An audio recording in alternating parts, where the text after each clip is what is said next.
안녕하세요. 오면사입니다. 오늘의 주제는 동서갈등 사연으로 유산한 나에게 축하한다고 꽃다발 들고 병문안 온 형님네 부부 천벌받다란 내용입니다. 오늘의 사연 시작하겠습니다. 제 남편은 위로 형이 한 분 계시고 아래로는 막내 여동생이 있습니다. 형님은 전업주부이시고 저는 모두가 알만한 공기업체에 다니는 직장인입니다. 그리고 남편은 약사입니다. 남편과는 고등학교 때부터 친구로 오랜 동안 지내오다 연인 사이가 되었습니다. 동갑내기 부부이죠. 그래서 저희 친정 부모님은 남편에 대해 잘 알고 있었고 시부모님도 저에 대해 익히 알고 지내서 결혼 전에도 자주 시부모님 뵈러 시댁에 가곤 했었습니다. 그리고 남편과 사귀면서도 시부모님과 함께 서너 번 정도 여행을 가기도 했어요. 남편은 아들이지만 딸처럼 시부모님께 살갑게 대했어요. 저도 시부모님을 오랫동안 봐온지라 여행을 가도 크게 불편하거나 하진 않았습니다. 시부모님도 마찬가지였고요. 형님이 결혼하기 전부터 시부모님을 알고 지냈던 터라 시댁을 가도 늘 편안합니다. 특히 시아버지는 저를 딸처럼 예뻐해 주십니다. 신의가 있긴 하지만 남자애들처럼 애교도 없고 무뚝뚝한 편이고 아주버니도 말수도 적고 공반답시고 시부모님과 많이 떨어져 있는 데다가 시부모님과 함께한 시간이 별로 없어서 만나면 대면대면한 것이 어색하다고 하셨어요. 아주버니와 함께 있으면 입에 자크를 단 것처럼 입을 꼭 다물고 말을 하지 않으니 내가 나 키운 자식이 맞나? 하고 한 번씩 쳐다보기도 한다고 하셨습니다. 반면에 남편은 그야말로 립 서비스가 좋은 아들이라고 하셨어요. 세상에도 없는 우리 엄마 아빠, 사랑하는 울 엄빠. 시부모님과 남편이 나란히 앉아서 무슨 얘기가 그리 많은지 모르게 이야기꽃을 피우고 웃고 떠듭니다. 반면에 아주버니는 시부모님을 자주 보지는 않은 편이어서인지 어쩌다 시부모님을 뵈면 꼭 필요한 말만 하고 꽂아놓은 보릿자루 마냥 덩그러니 앉아서 시부모님이 던지는 질문에도 별 성의 없이 단답형 대답만 짧게 합니다. 그래서 시어머니는 아주버니를 대하기가 어려워하셨고 사소한 일이든 큰일이든 일이 생길 때마다 남편만 부르십니다. 남편도 곧잘 시부모님의 일이라면 당연 달려오곤 했어요. 아주버니가 결혼하게 되자 더욱더 큰아들 얼굴 보기가 힘들어졌다고 하셨어요. 형님은 결혼하면서부터 그 좋은 직장을 그만두고 전업주부로만 사셨어요. 아주버니와는 같은 직장이어서 불편하다는 이유 아닌 이유 때문이었어요. 그냥 그만두고 싶어서 그런 것 같았습니다. 아마도 다른 속사정이 있더라도 어려운 시부모님께 일일이 다 말씀 못한 부분도 있었겠죠. 형님도 아주버니처럼 그리 밝은 성격이 아닌 듯 했어요. 딱 기본적인 것만 하는 스타일이었습니다. 시부모님이 말씀하시기를 명절과 생일 때 외에는 얼굴 보여주는 일 없었고 결혼 후 한 번도 전화한 적 없어서 어쩌다 한 번 볼 때는 내 며느리가 맞나 하고 얼굴 잊을까봐 쳐다보곤 했답니다. 사촌들 결혼 소식이나 친척 어른들 부음을 전할 때도 아들네에 전화하는데도 주저가 될 만큼 왕래가 없었다고 했습니다. 그래서 늘 남편을 통해서 전화기도 하셨다고 했어요. 그리고 형님은 시부모님을 대할 때 불만이 있는지 어쩐지 무표정한 듯 해서 며느리라도 어디가 불편한 것인지 신경 쓰이고 말 한마디도 조심스럽다고 하셨습니다. 모처럼 만난 김에 사는 얘기들을 이렇게 저렇게 나누고 싶고 별일은 없는지 궁금도 한데 며느리 안색을 먼저 살피게 되더라네요.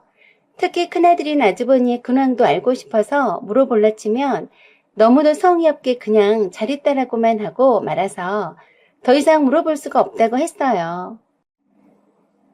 며느리가 첫 손주를 낳아서 시부모님이 병원에 축하하러 갔었답니다.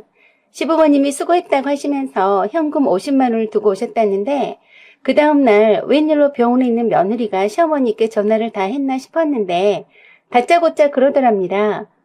어머니 50만 원 돌려드릴게요.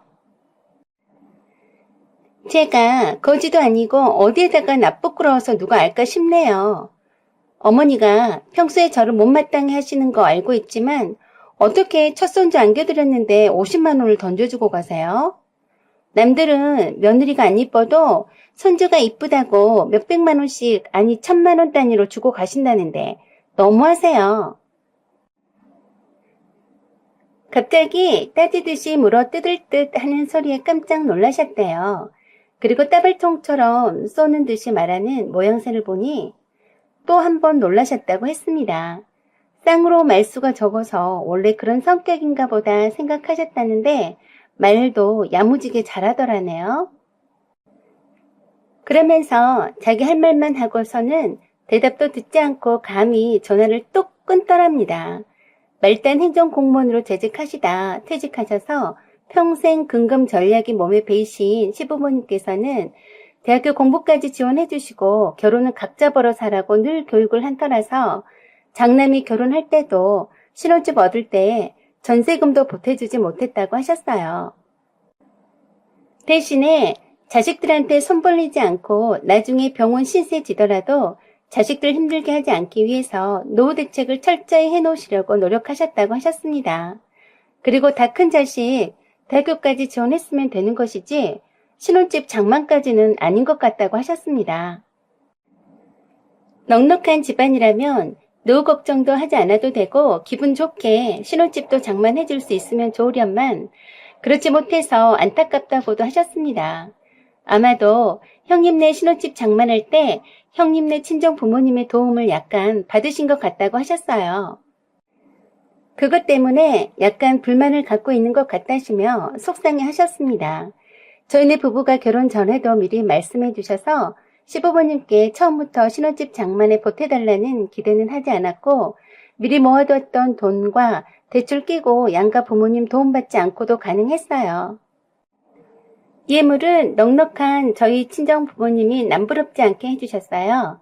명품 고급 시계와 신랑 양복과 한복, 그리고 남편 차가 연식이 오래되어서 고급 중형차도 사주셨습니다.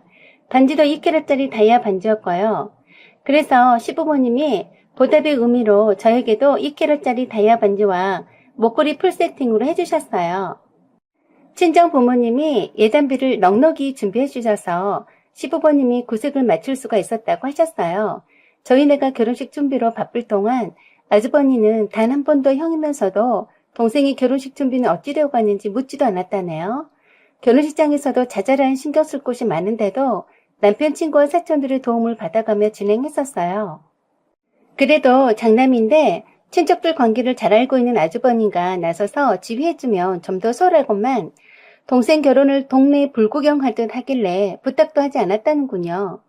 물론 시부모님이 나서서 많이 거들기는 했지만 친척들 인사하느라 바빠서 다 챙기지 못하시더래요.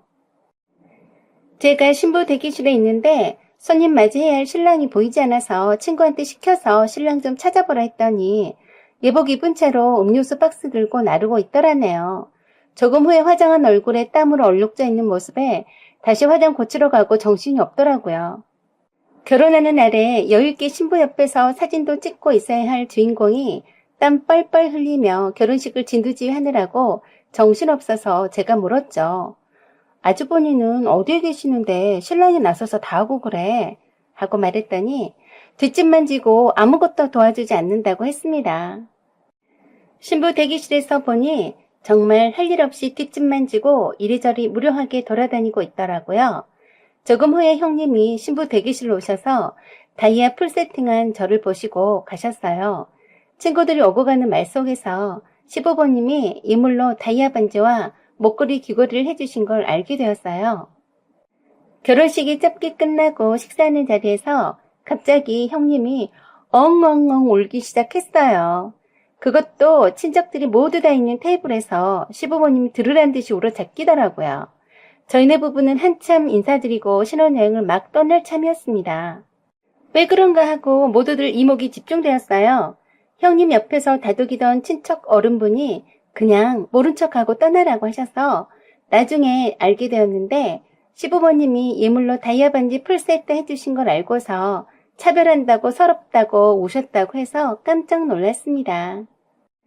아니, 결혼식장에서 이 무슨 추태인지 자주 보진 않아서 어떤 분인지는 잘 모르겠지만 좀 피곤하겠다는 생각이 들더군요.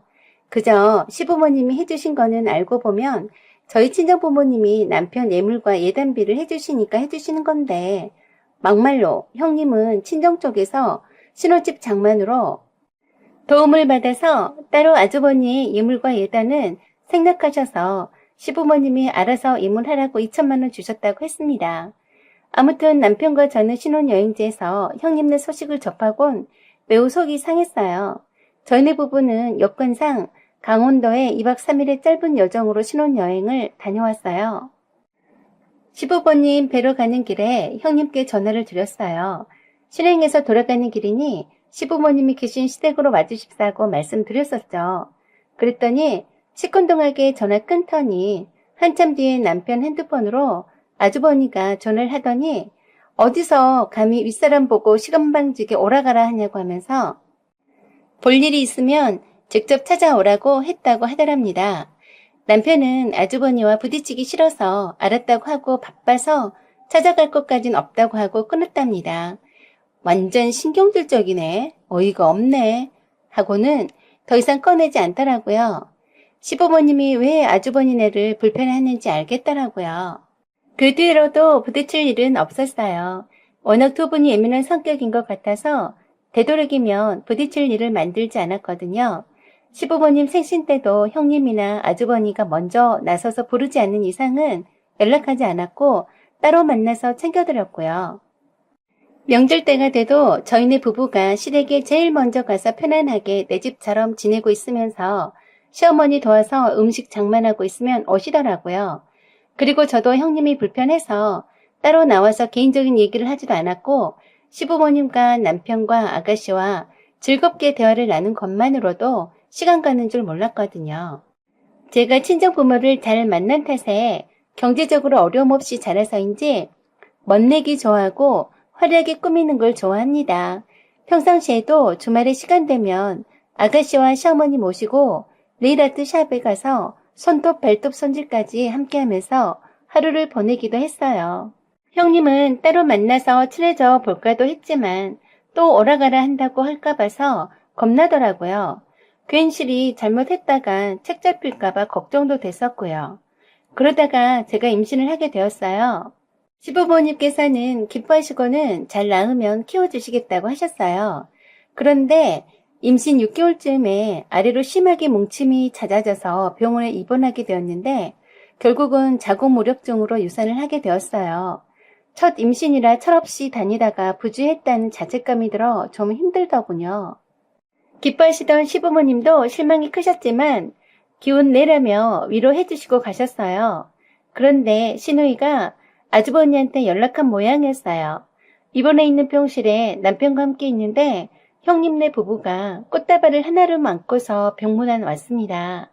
우울해 있는 병실 분위기와는 다르게 아주 밝은 모습으로 와서 꽃을 건네려고 하시더군요. 형님이 저더러 동서 축하해.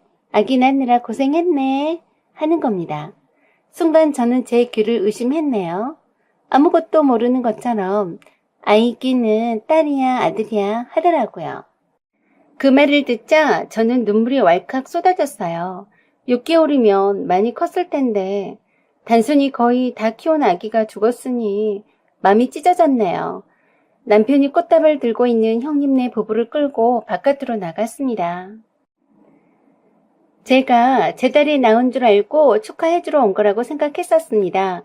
그런데 나중에 시누이가 말하기를 이상하네. 내가 분명히 큰오빠한테 올케가 유산했다고 한번 내다보라고 했는데 그래서 온 거 아니었어? 하고 갸우뚱했습니다. 저는 그랬네요. 설마니 알면서도 모르는 척 축하한다고 꽃다발까지 사왔을까? 하고 그럴 리 없다고 했습니다. 정말 그랬다면 그건 인간이 아니니까요. 그런데도 시누이는 거 참 이상하네. 이해가 안 가네 하더라고요. 그래서 제가 그랬습니다. 아가씨 말을 잘못 흘려듣고 그랬겠지. 만일 정말로 알면서도 그랬다면 유산을 축하러 왔단 소린데 만일 그렇다면 하늘에서 알아서 천벌을 내려줄 거야. 그러니 두고 보자고 했습니다. 형님은 애를 둘씩이나 낳아 키우고 있는데 뱃속에 10달 키워야 낳을 수 있다는 걸 모를 리 없었고 제가 아직 어림잡아도 6개월밖에 되지 않는다는 걸 알 것도 같은데 좀 이상한 생각이 들었습니다. 아무튼 저는 그렇게 다음 임신을 위해서 자궁무력증 수술을 받았습니다. 그런 지 몇 달 후에 형님의 셋째 임신 소식이 들려왔습니다. 첫째와 둘째 모두 딸이어서 아들을 바라고 셋째를 가지셨다고 했어요. 그런 후 10달이 지나서 원하시는 아들을 낳으셨어요. 기다리던 아들이라서인지 무척이나 기뻐하셨고 저희도 축하를 해주었습니다. 아기 100일 잔치도 집으로 식구들을 초대할 만큼 형님네 부부의 셋째 아들 사랑은 대단하셨어요. 그런데 아기가 4개월 되던 즈음에 형님은 베이비시터를 한나절 고용하고서 바깥일을 하려고 했습니다. 그 베이비시터는 같은 교회 집사님이신데 아기 봐주는 경력도 있고 해서 믿고 맡기셨다고 했어요. 2달쯤에 갑자기 아기가 경기를 일으키고 쪽 뻗었다고 연락이 왔더랬습니다. 지극히 정상이던 겨우 6개월밖에 되지 않던 아기가 간이 너무 손상돼서 살 수 없다고 했답니다. 아스피린 과다 복용으로 의심된다고 했다네요. 아니면 감기약을 과다 복용했던 것으로 추정된다고 의사의 소견을 밝히더랍니다. 그렇게 형님네 6개월밖에 안 된 아기는 병원에 일주일 만에 하늘나라로 갔습니다. 베이비시터인 교회 집사는 사람이 엄청 좋아 보이는 아주머니였는데 감기 때문에 병원에 간 건 사실이지만 조제 한 대로 먹였다고 했고 조제해준 약국에 가서 조사를 했지만 자기네들 아무 문제 없이 정량대로 했다고 주장하더랍니다. 물론 병원 처방 전에도 아무 이상이 없었다고 했어요. 남편이 약사이기 때문에 약국에서 조제해준 약의 정량도 정확했었다고 했습니다. 그렇다면 베이비시터가 아기에게 약을 많이 먹였다는 결론인데 의심만 갈 뿐이지 증거를 찾을 수 없었답니다.